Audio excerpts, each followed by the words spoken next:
हमसे जो टकराएगा मिट्टी में मिल जाएगा। बस आज रीते भारतीय सेनाए संयुक्त रीते ऑपरेशन शुरू कर्યું, ऑपरेशन सिंदूर અને પાકિસ્તાનના એ આતંકના ઠેકાણા ઉપર એર સ્ટ્રાઇક કરી આતંકવાદીઓ જ્યાંથી લોન્ચ થતા હતા અને જ્યાંથી આતંકવાદને પ્રોત્સાહન મળતું હતું એ અડ્ડાઓને ધ્વસ્ત કર્યા છે ભારતે।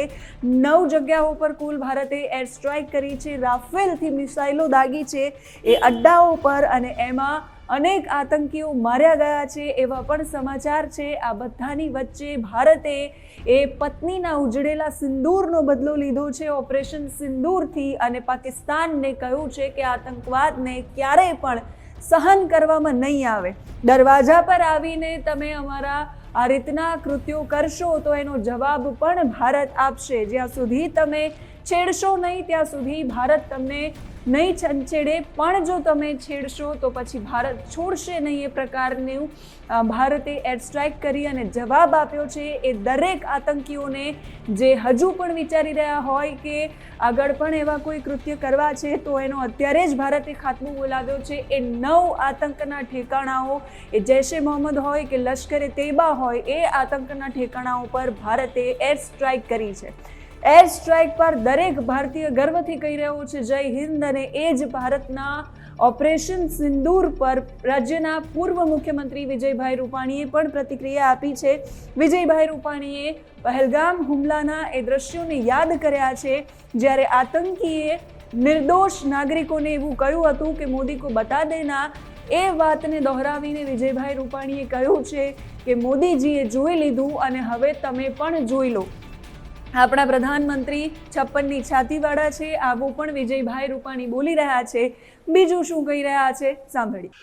ભારત માટે આજનો દિવસ ખૂબ ગૌરવનો દિવસ છે, કારણ કે પહેલગામમાં જે નિર્દોષ લોકોની આતંકીઓએ હત્યા કરી એમની પત્નીઓની હાજરીમાં એમના પતિઓને ત્યાં હિન્દુ છો મોદીને કહી દેજો, સંદેશ આપી દેજો એમ કરીને મારીને વયા ગયા। એટલે ઓપરેશન સિંદૂર આનું નામ આપ્યું હતું, એમાં જ જનૂન દેખાતું હતું।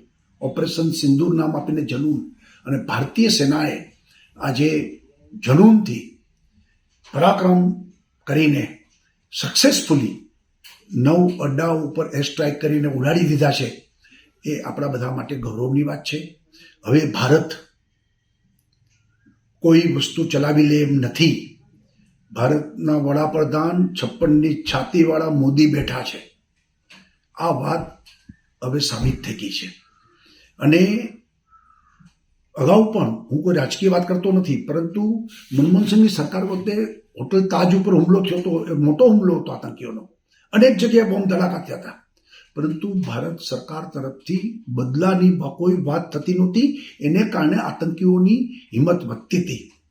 પુલવામા અને ઉરીના જે બનાવ બન્યાને આપણે એર સ્ટ્રાઇકો કરી પછી ઘણા વખત સુધી આ લોકોની કમર ભાંગી ગઈ હતી, પરંતુ પહેલગામમાં એમને જે આ કર્યું, તરત વડાપ્રધાન મોદી પોતાનો પ્રવાસ ટૂંકાવીને એરપોર્ટ ઉપર મિટિંગ કરી। અમિતભાઈ તરત શ્રીનગર ગયા, અમિતભાઈ પહેલગામ ગયા, અને રાજનાથ સિંહે પણ સેનાના બધા લોકોની મિટિંગો બોલાવીને એક્શન મોડમાં આવ્યા હતા। ત્યારે જ લોકોને ખાતરી હતી કે બદલો લેવામાં આવશે, અને નરેન્દ્રભાઈએ ત્યારે કીધું હતું કે ભારતના આત્મા ઉપરનો આ હુમલો છે, ચલાવી નહીં લેવાય। અને લોકો છેલ્લા 13-14 દિવસથી ઇંતજારમાં હતા કે ભારત કંઈક કરશે કરશે કરશે, લોકોને વિશ્વાસ પણ હતો। અને મોદીએ તો મુમકિન હૈ, અને ભારતની સેનાએ આજે વહેલી સવારે 9 અડ્ડાઓ એકસાથે ઉડાડી દીધા છે। આ બહુ મોટું પરાક્રમ કર્યું છે, અને આપણા બધા માટે ગૌરવની વાત છે કે ભારત હવે શક્તિશાળી છે, દુનિયાને દેખાડી દીધું।